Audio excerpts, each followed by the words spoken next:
memanggilmu kawan. Belajar bergerak berbagi untuk negeri. Guru penggerak majukan pendidikan. Guru penggerak menghamba pada murid. Kreatif rancang pembelajaran. Hargai potensi, tingkatkan prestasi. Lahirkan Iya. Assalamualaikum warahmatullahi wabarakatuh. Waalaikumsalam warahmatullahi wabarakatuh.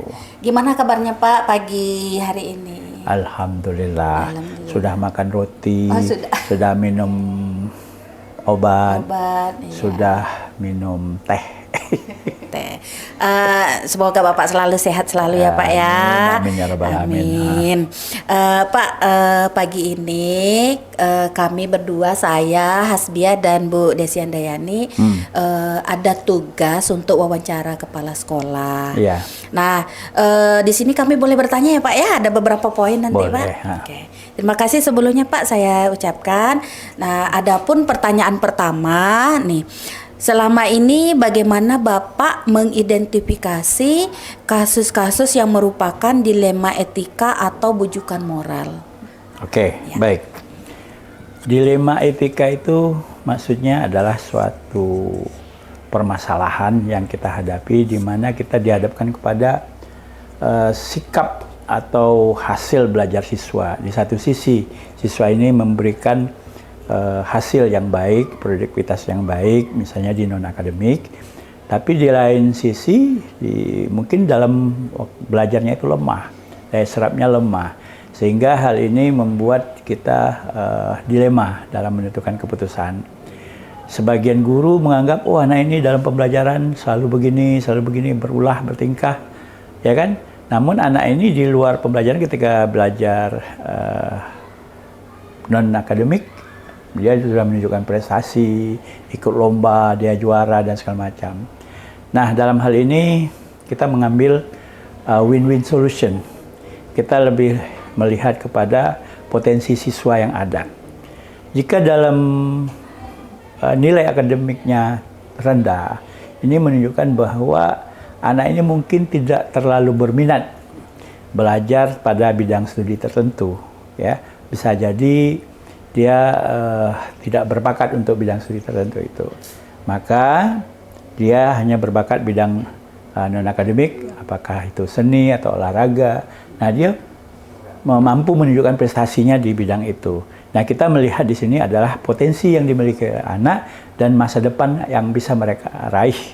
Nah, untuk itu kita akan memberikan penilaian atau memilih potensi yang ada pada diri anak itu. Maka kita akan jadikan dilema etika itu ya yang berpotensi untuk anak itu adalah kita ambil nilai non akademiknya yang terbaik. Demikian. Sementara untuk nilai bujukan moral itu adalah suatu problema atau masalah yang kita hadapi. Bisa jadi di satu sisi seseorang melakukan kesalahan, dan di satu sisi lagi kesalahan itu berimpact baik kepada apa yang dilakukannya atau tindakannya. Misalnya kalau kita lihat seorang guru, ya anak yang terlambat itu dibela, disuruh masuk oleh anak-anak itu. Tujuan guru ini bisa jadi anak ini akan dapat belajar tepat pada waktunya dan jangan sampai anak ini tidak belajar. Nah, di satu sisi yang negatifnya itu terlambat adalah suatu tindakan yang salah, iya kan? Nah, tapi anak ini tidak diberi hukuman oleh guru karena jam pelajaran sudah dimulai. Nah, guru tetap memberikan solusi anak itu, udah kamu masuk aja belajar sana. Nah, dalam hal ini kita mengambil keputusan hal yang salah tetap kita katakan salah, ya, tetap kita tegakkan salah. Jangan hal ini menjadi suatu kesalahan itu hal yang biasa. Sementara kita dalam mendidik benar salah itu yang kita tegaskan adalah salah ya salah dan benar adalah benar. Maka harus ada tindakan kita, ya anak itu kalau bisa diberi hukuman dulu, ya. Nah, itulah yang dapat kita lakukan kesimpulan untuk mengambil keputusan dalam bujukan moral itu tadi. Demikian, terima kasih. Baik Pak, terima kasih atas jawabannya. Selanjutnya pertanyaan dari saya, bagaimana selama ini bagaimana Bapak menjalankan pengambilan keputusan di sekolah, terutama untuk kasus-kasus di mana ada dua kepentingan yang sama-sama benar atau mengandung nilai kebajikan. Permasalahan di sekolah ini ya dapat kita lihat secara menyeluruh, di mana kita berharap seluruh komponen yang ada di sekolah itu atau seluruh warga belajar harus tetap menerapkan atau menjalankan norma-norma atau ketentuan-ketentuan ketertiban yang berlaku di sekolah. Nah, apabila terdapat kesalahan-kesalahan, tentu kita sudah ada kesepakatan bersama tentang sanksi-sanksi yang harus diterima. Mau tidak mau, ya, dalam hal ini kita harus menegakkan kebenaran dulu, ya. Jadi yang kita ambil keputusannya adalah bagaimana kita menegakkan kebenaran. Bagi yang salah, ya tetap kita berikan hukuman atau sanksi-sanksi. Demikian, ya. Baik Pak, terima kasih. Selanjutnya pertanyaan yang ketiga, langkah-langkah atau prosedur seperti apa yang biasa Bapak lakukan selama ini? Langkah-langkah atau prosedur yang kita ambil dalam membuat keputusan itu, yang pertama itu kita memanggil orang-orang atau pihak-pihak yang terlibat dalam penegakan permasalahan-permasalahan yang ada. Apabila misalnya terjadi pada siswa, ya, permasalahan tentang siswa, salah satunya siswa beberapa hari tidak masuk, tidak ada kabar dan tidak ada berita, maka kita panggil orang yang terlibat di sana itu, misalnya wakil kesiswaan. Selain itu juga kita bisa tanyakan kepada wali kelas, ya, sehingga kita mengetahui apa yang terjadi pada diri anak ini. Jadi langkah-langkahnya itu kita panggil pihak-pihak yang terlibat, ya. Kemudian kita mengundang orang tuanya untuk datang ke sekolah, memberi kabar dan menanyakan apa yang terjadi pada anak ini, ya. Nah, disitulah kita baru tahu apa yang terjadi pada anak dan bagaimana kita mengambil keputusan nantinya. Apabila dinyatakan oleh orang tuanya bahwa anaknya sakit atau anaknya mungkin pada hari-hari tertentu dia malas ke sekolah, nah kita pihak sekolah akan bisa mengambil sikap terhadap permasalahan itu. Oke. Terima kasih Pak. Selanjutnya, hal-hal apa yang selama ini Bapak anggap efektif dalam pengambilan keputusan pada kasus dilema etika? Dalam dilema etika itu kita memang berusaha untuk berlaku seadil-adilnya kepada anak didik kita, ya. Nilai sifat-sifat keadilan itu atau prinsip keadilan itu artinya kita memberikan memenuhi hak-hak anak, ya. Apa saja yang menjadi hak anak? Ya, itu tadi hak anak adalah mendapatkan pendidikan, pembelajaran yang baik, kemudian dia juga mendapat perlakuan yang baik dari sekolah, dan juga mendapatkan keputusan hasil yang baik.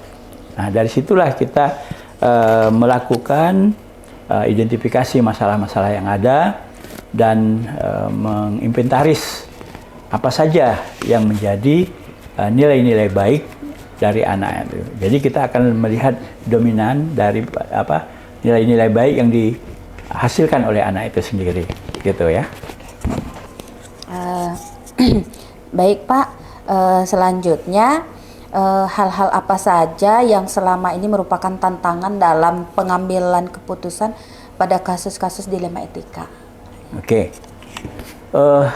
Tantangan terbesar di sekolah ini, di SMA Negeri 1 Batam ini khususnya, kita tahu bahwa rata-rata anak yang bersekolah ini merupakan anak-anak orang pejabat juga anak terpandang. Nah, boleh dikatakan sebagian besar dari siswa kita adalah anak-anak yang dari keluarga mampu atau backgroundnya boleh dikatakan keluarga yang berpendidikan tinggi dan juga berekonomi tinggi dan juga dalam kelompok golongan orang-orang terhormat.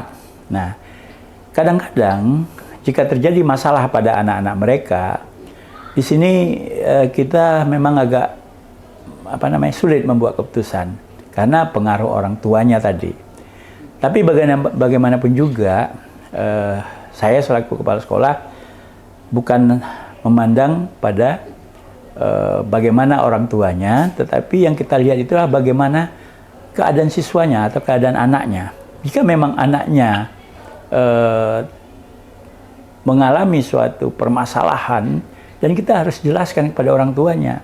Jika anaknya memang harus dihukum, ya kita harus jelaskan mereka harus dihukum. Jadi tidak ada perbedaan bagaimana kita mengambil keputusan itu. Dan status orang tuanya ataupun bagaimana keadaan orang tuanya tidak mempengaruhi kita untuk memberikan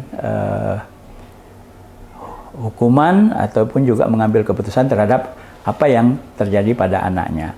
Tapi ya memang kadang-kadang itu menjadi suatu dilema yang memang harus kita pertimbangkan juga.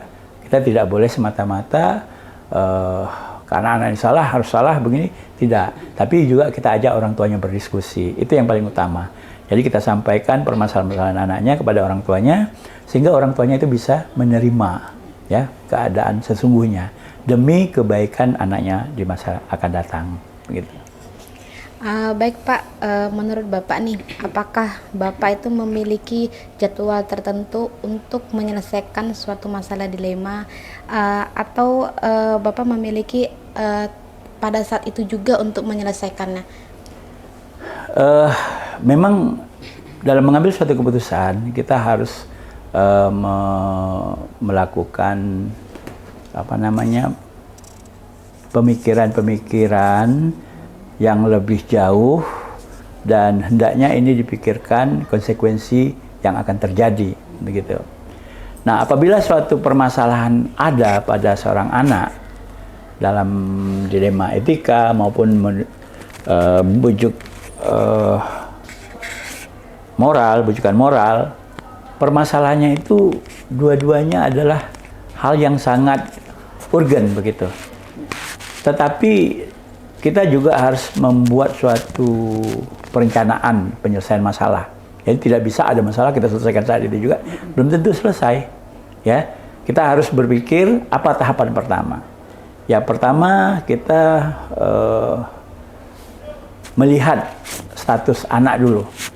Anak ini kejadiannya dalam melakukan kesalahan itu kapan? Lalu diminta diidentifikasi dulu beberapa kesalahan oleh pihak yang menanganinya, apakah itu kesiswaan atau wali kelas atau guru BK. Kita minta dulu mereka untuk mengidentifikasi. Jadi ada waktu-waktu itu.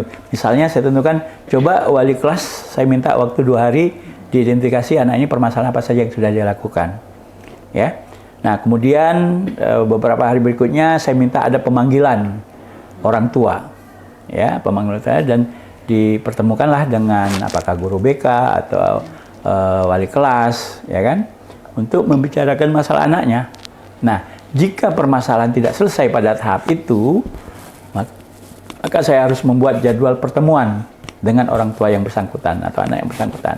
Nah, disitulah ada beberapa prosedur yang harus kita lakukan.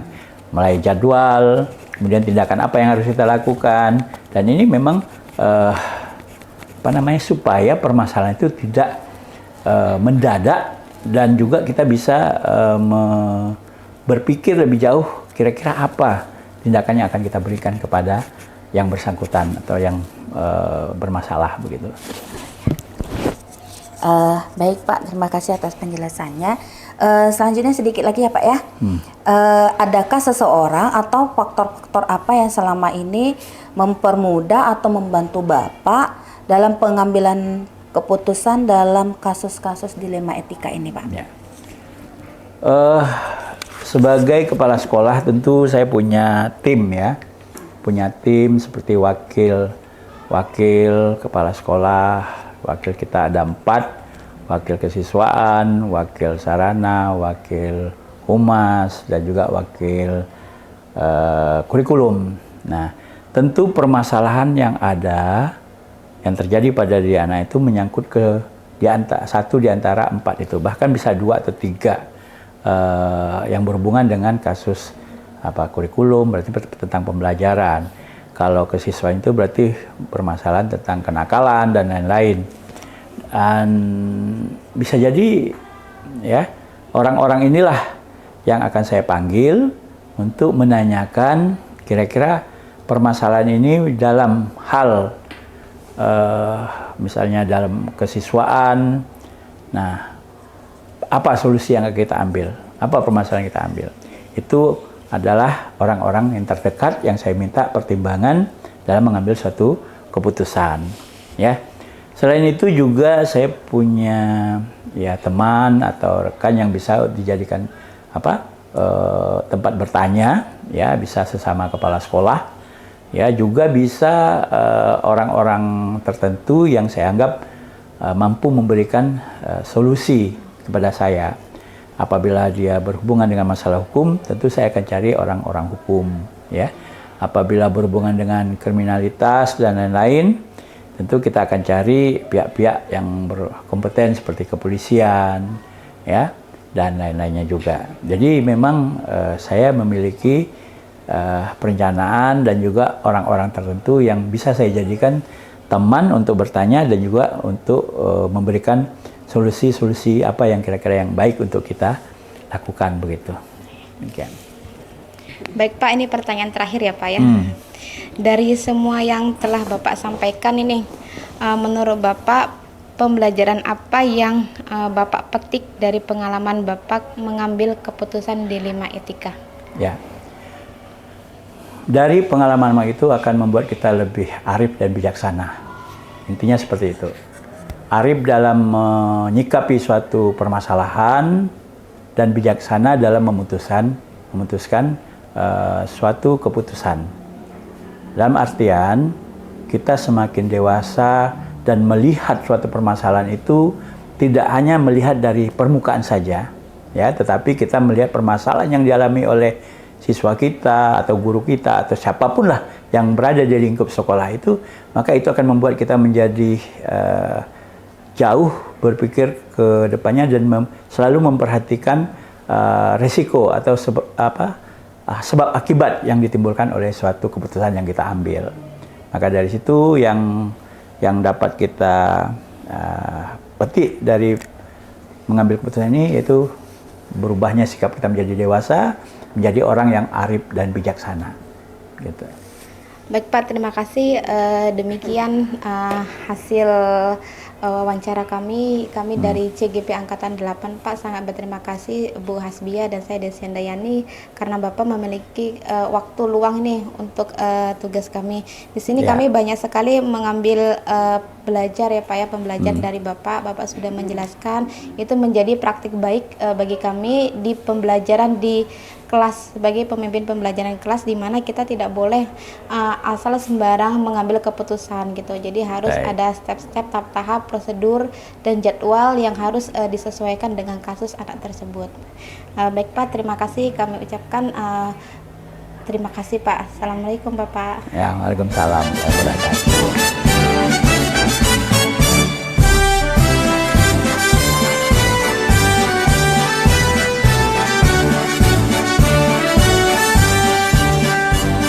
Bulatkan tekad, kuatkan hati, negeri ini memanggilmu kawan. Belajar, bergerak, berbagi untuk negeri, guru penggerak majukan pendidikan. Guru penggerak menghamba pada murid, kreatif rancang pembelajaran. Hargai potensi, tingkatkan prestasi, lahirkan profil pelajar Pancasila. Belajar, bergerak, berbagi untuk negeri,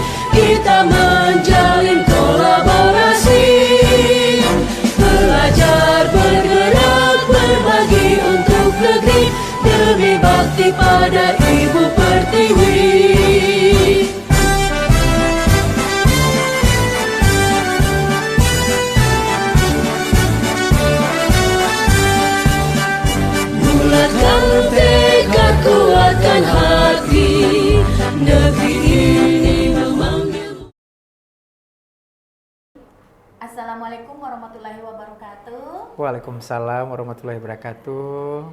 Gimana kabarnya, Sir? Alhamdulillah sehat, Sir Celi. Baik, iya. Baik, sebelumnya saya Hasbia dari guru SMA 1 Batang Iya. sebagai calon guru penggerak angkatan 8 dan teman saya Bu Desi Handayani dari SMA 1 Batang juga sebagai calon guru penggerak angkatan 8. Kami mengucapkan terima kasih Sir Celi karena sudah mau menerima kami untuk wawancara Iya, pada baik. sore hari ini. Iya. Ada beberapa poin yang akan kami tanyakan. Boleh ya, Sir ya? Boleh banget, silakan. Sangat dibolehkan ya Bu Desi ya. Baik, Sir. Yang pertama, selama ini bagaimana Sir Celi dapat mengidentifikasi kasus-kasus yang merupakan dilema etika atau bujukan moral? Baik, dilema etika dan bujukan moral. Bagaimana saya mengatasinya? Seperti itu Iya, Sir. pertanyaan Benar, Bu Sir. Bia ya. Saya kebetulan kan ditugaskan saat ini sebagai kepala sekolah dan saya juga insya Allah dari tahun 2021 sudah termasuk aktornya dari program guru penggerak. Insya Allah untuk mengatasi masalah-masalah ini Bu Bia, saya sudah mengikuti paradigma baru. Contohnya untuk paradigma dilema etika itu saya akan berusaha sebijaksana mungkin dalam mengambil keputusan mengikuti 4 paradigma etika. Contohnya bagaimana seseorang akan membuat keputusan melawan masyarakat ramai begitu. Kemudian dalam hal tersebut saya juga harus mempertimbangkan di mana kebenaran melawan kesetiaan. Ada juga kita membahas istilah tentang keadilan versus kasih, rasa kasihan gitu ya Bu Bia ya. Udah belajar kan Bu Bia sama Bu Desi juga ya. Kemudian yang terakhir dalam paradigma ini saya juga memandang sesuatu hal itu jangan di jangka pendeknya saja atau keputusan yang saya ambil hasilnya hanya untuk sesaat. Namun saya juga harus menimbang dan betul-betul sebijaksana mungkin apa hasilnya di jangka panjang ke depannya seperti itu. Jadi kalau kita simpulkan boleh antara jangka pendek versus jangka panjang seperti itu. Untuk prinsip pengambilan keputusan untuk dilema ini Bu Hasbiah dan Bu Desi, saya juga berusaha untuk mengikuti 3 prinsip yang ada.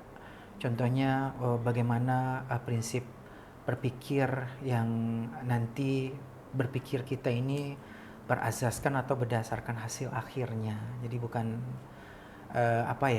diambil sesaat, karena membuat keputusan ini kan bukan sesuatu tindakan yang dibuat seperti kita membalikkan telapak tangan mudah begitu ya. Namun sesuatu yang benar-benar kita pikirkan dengan matang sekali hasil akhirnya nanti seperti apa. Kemudian juga dalam menghadapi dilema etika ini juga saya berusaha sebagai seseorang yang mengambil keputusan itu untuk berpikir yang berazaskan peraturan. Jadi bukan hanya hasil akhir, tapi kita juga harus menimbang, mengingat juga bagaimana sih hal ini melanggar sebuah aturan, norma-norma, etika dan segala macam atau tidak begitu. Dan mungkin juga kita harus memegang prinsip ya dalam membuat keputusan ini, dalam dilema ini, yaitu rasa peduli kita. Walaupun secara aturannya atau secara hasil akhirnya itu baik menurut kita dalam mengambil keputusan, namun rasa peduli kita terhadap sesuatu dalam mengambil keputusan ini mungkin bisa bermanfaat ya bagi semua pihak, baik bagi kita yang mengambil keputusan sendiri atau orang lain yang menerima keputusan yang kita ambil ini. Karena sebuah keputusan yang baik itu ya mengandung nilai-nilai kebajikan secara universal. Seperti itu Bu Hasbiah. Baik, Sir. Terima kasih untuk yang poin pertamanya. Nanti Ya. dilanjutkan kepada Bu Desi. Silakan Bu Desi. Baik Sir Celi, tadi Sir Celi sudah menjelaskan tentang nilai-nilai kebajikan nih.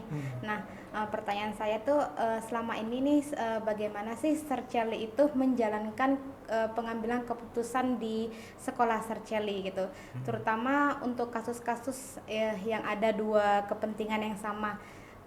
Benar atau sama-sama mengandung nilai kebajikan yang dijelaskan Sir Ya. tadi. Baik.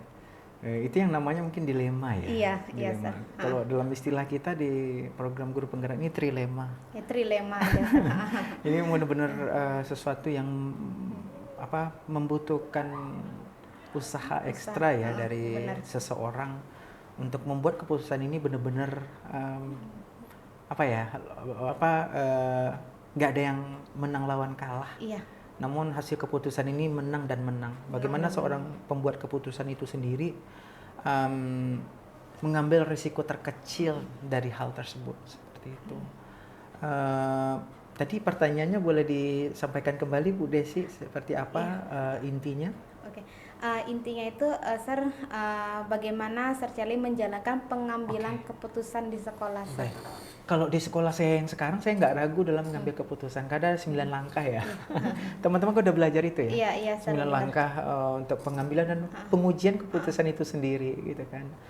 Kalau sekarang sih sepertinya insya Allah hal ini saya lakukan dengan baik, tersistematis, sesuai dengan tujuannya juga, ada rancangan di awalnya seperti apa gitu ya. Kalau dulu-dulunya ya versi saya mengambil keputusan itu yang penting saya sudah memanggil seseorang yang mengalami sebuah permasalahan, contohnya misalnya ke murid misalnya seperti itu. Murid yang sering cabut, nggak masuk sekolah begitu, atau dulu ada murid kita yang tidak naik kelas begitu ya Bu Asbiah ya. Kalau memang hasil keputusan bersamanya guru-guru sepakat anak itu tidak naik ya saya dulunya cuma ikut suara terbanyak ya udah nggak naik gitu ya. Iya.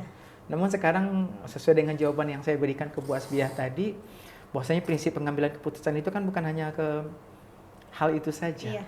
Ada berpikir berbasis rasa kasihan.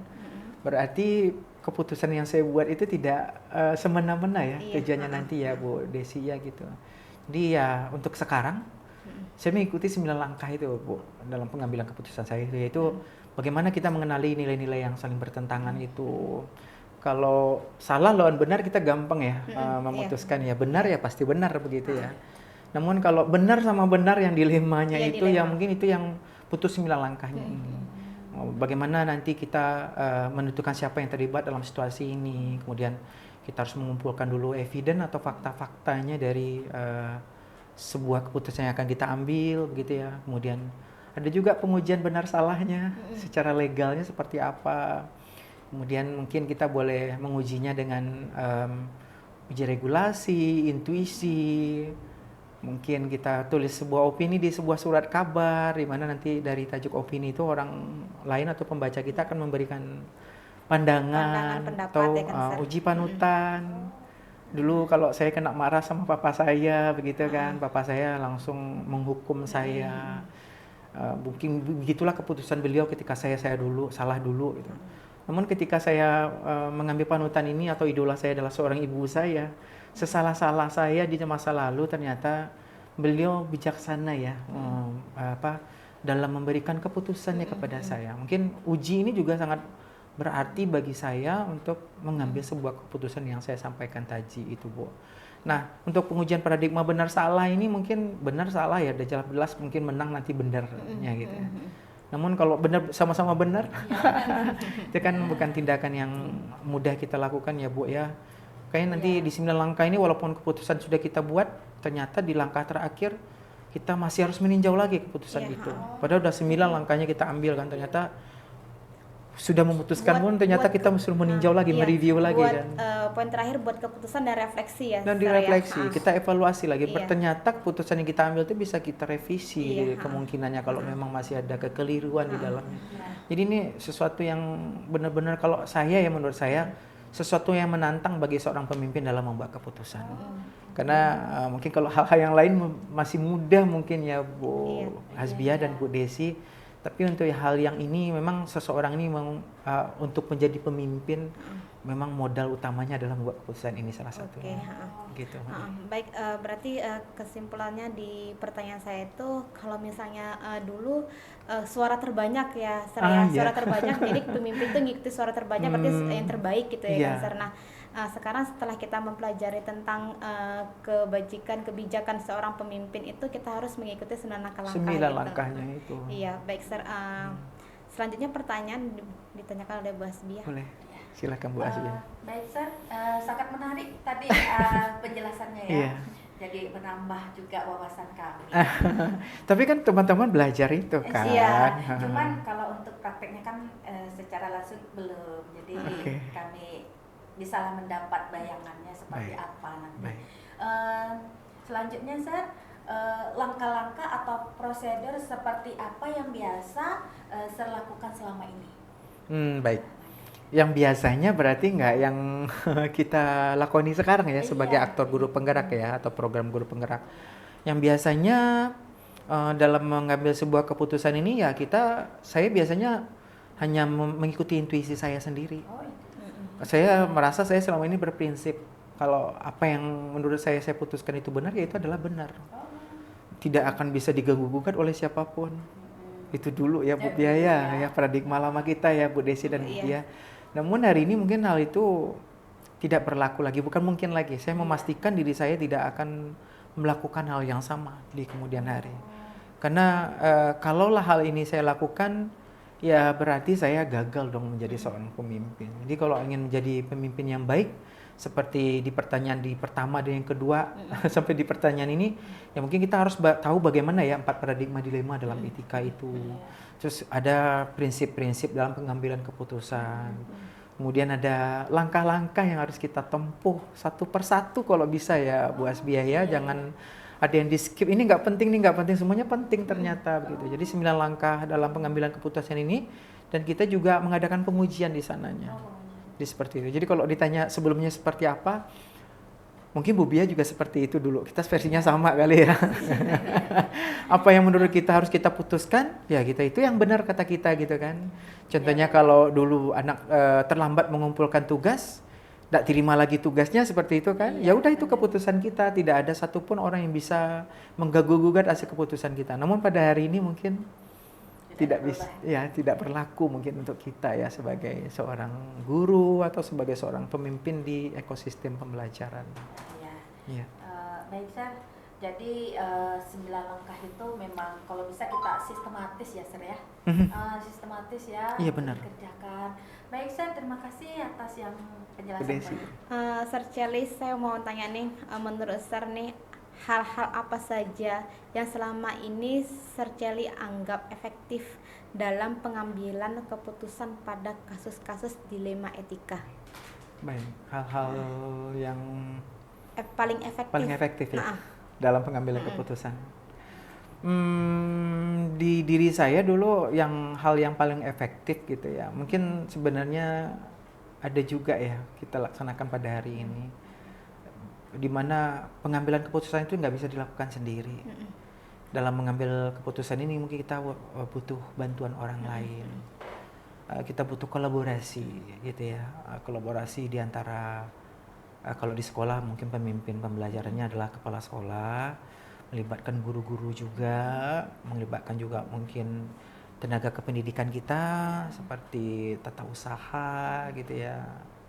Tim kebersihan pun harus wajib kita libatkan sebenarnya Bu Desia dalam membuat sebuah keputusan gitu. Orang tua pun mungkin juga harus kita libatkan dalam proses pengambilan keputusan. Jadi menurut saya yang paling efektif ya jangan sendiri deh, jangan one man show gitu ya. One man show percuma kita hanya mengadakan rapat-rapat tapi masukan-masukan dari orang lain gitu ya. Itu kita tidak pertimbangkan seperti itu. Kalau itu yang sebelum ini nyata tidak cukup.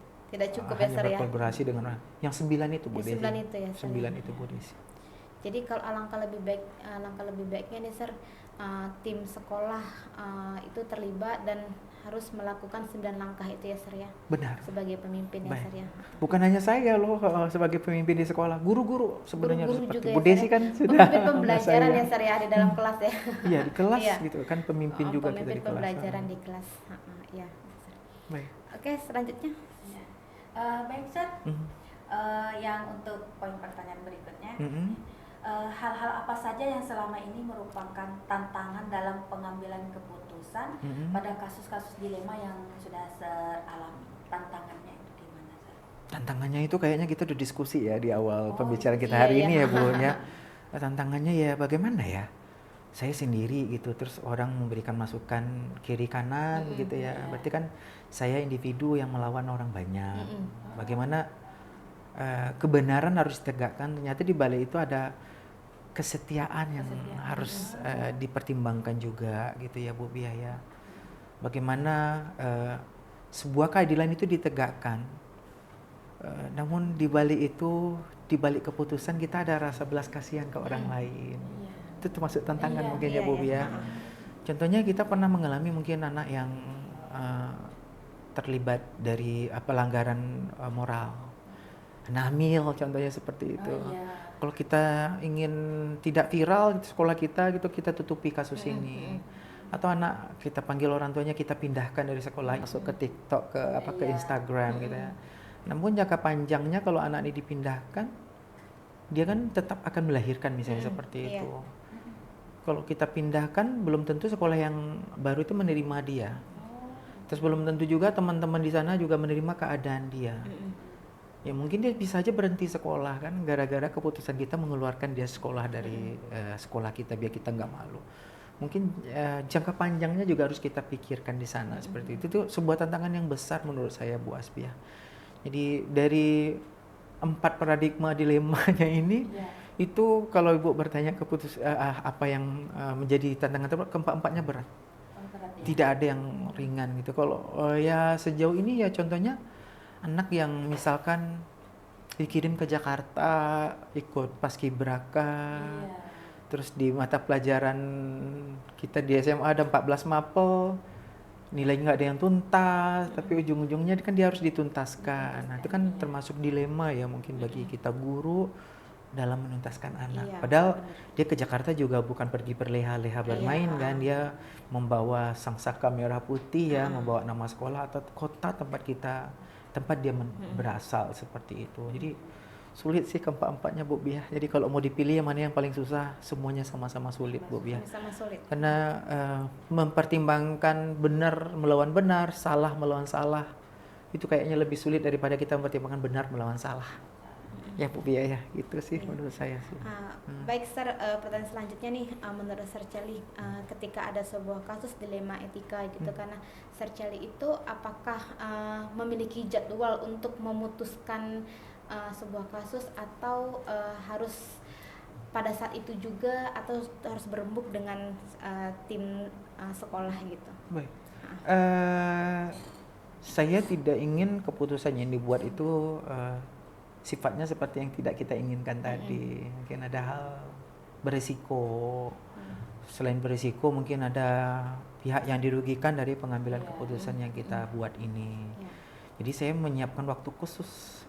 Sebaiknya ya menyiapkan waktu khusus, tidak saat ini saya baru menerima kabar begini itu saya harus memutuskan saat ini juga begitu ya. Tidak, melainkan saya mungkin harus menyiapkan segala sesuatunya dengan baik.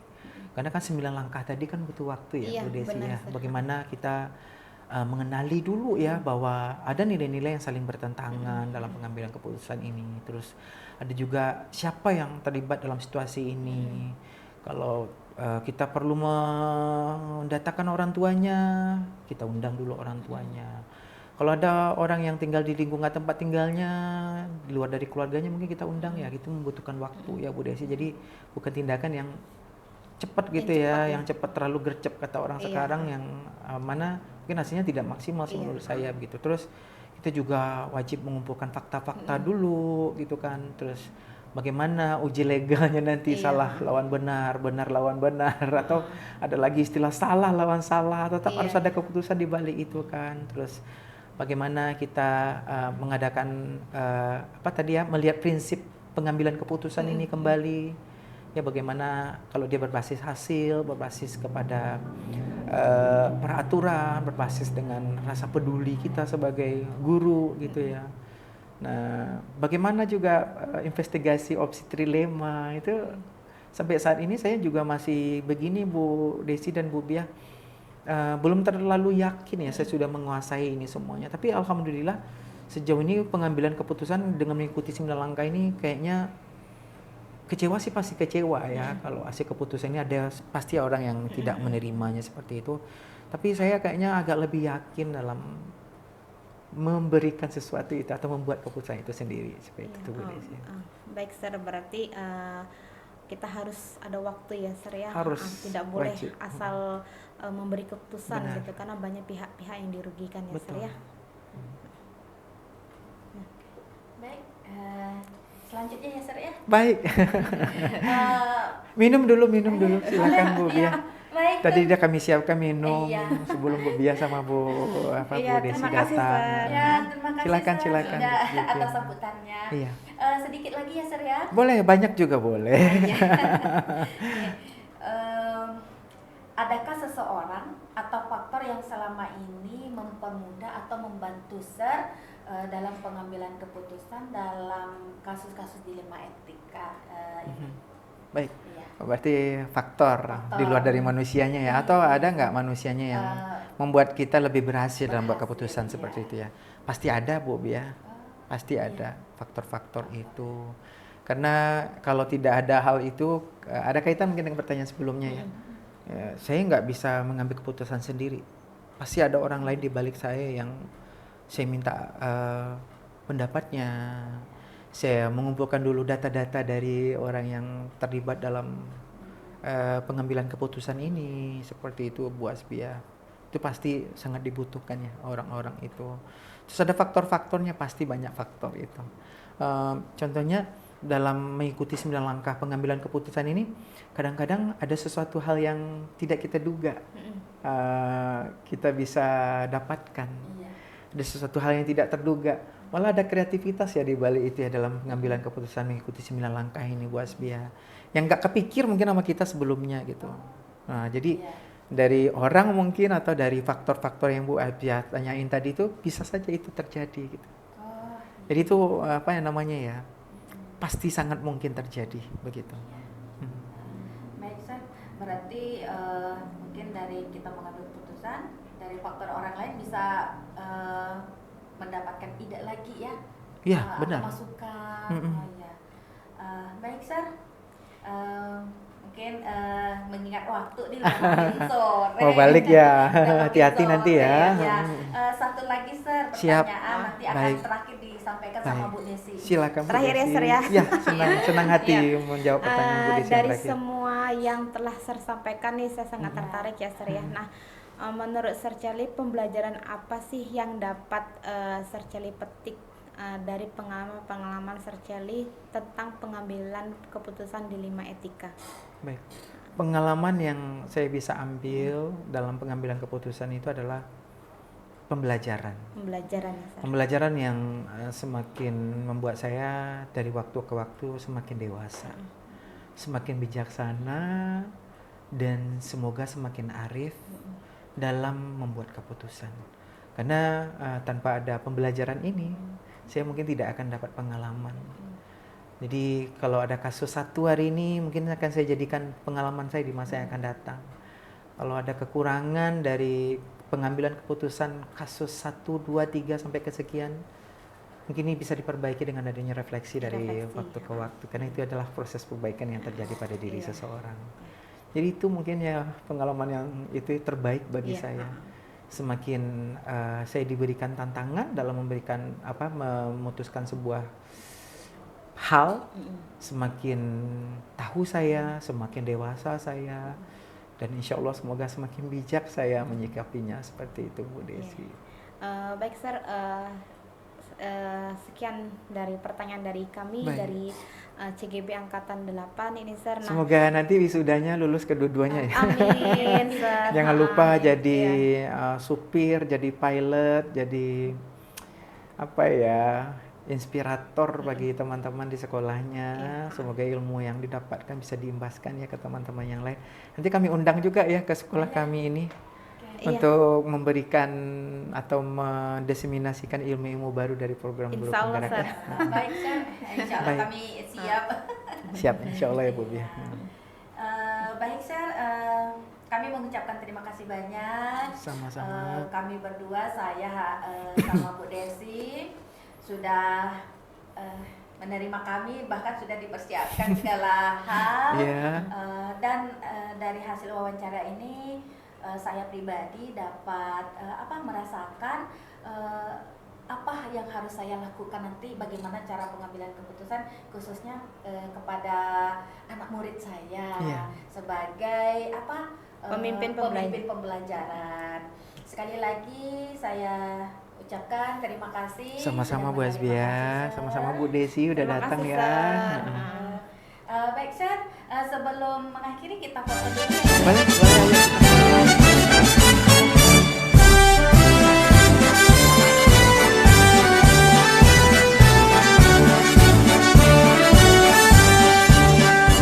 Bulatkan tekad, kuatkan hati, negeri ini memanggilmu kawan.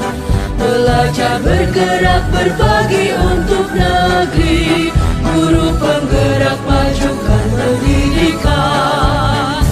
Guru penggerak menghamba pada murid, kreatif rancang pembelajaran.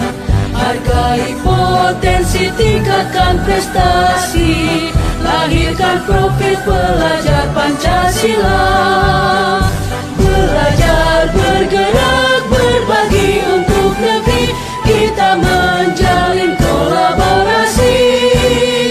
Belajar bergerak berbagi untuk negeri, demi bakti pada Ibu Pertiwi.